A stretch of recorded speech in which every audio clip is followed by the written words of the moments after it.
നമസ്കാരം, ചാനൽ 10 വാർത്തകളിലേക്ക് സ്വാഗതം. കരിപ്പൂരിൽ വൻ MDMA വേട്ട.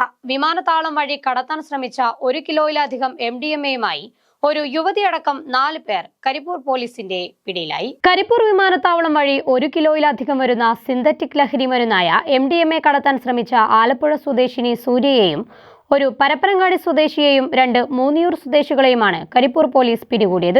ഒമാനിൽ നിന്നും ലഗേജ് വഴി MDMA കടത്താൻ ശ്രമിക്കുന്നതിനിടയിലാണ് യുവതി പോലീസിന്റെ വലയിലാകുന്നത്. കഴിഞ്ഞ 17-ാം തീയതി ജോലി ആവശ്യത്തിനാണ് യുവതി ഒമാനിലേക്ക് പോയത്. ഒമാനിൽ സൂപ്പർ മാർക്കറ്റ് നടത്തുന്ന കണ്ണൂർ സ്വദേശിയായ നൌഫൽ മുഖാന്തരമാണ് സൂര്യ ഒമാനിലെത്തുന്നത്. നൌഫൽ നൽകിയ ലഗേജിൽ നിന്നുമാണ് MDMA കണ്ടെത്തിയത്. നൌഫലിന്റെ നിർദ്ദേശാനുസരണം യുവതിയെ സ്വീകരിക്കാനായി 2 ബ്രസ കാറുകളിലെത്തിയ 3 യുവാക്കളെയുമാണ് കരിപ്പൂർ പോലീസ് പിടികൂടിയത്. MDMA കണ്ണൂരിലേക്ക് എത്തിക്കാനുള്ള ശ്രമത്തിനിടയിലാണ് 4 പേരും പോലീസിന്റെ പിടിയിലാകുന്നത്. ചാനൽ 10 കൊണ്ടോട്ടി. UGS ഗ്രൂപ്പ്, സ്വപ്നങ്ങൾക്ക് വിശ്വാസത്തിന്റെ കയ്യൊപ്പ്.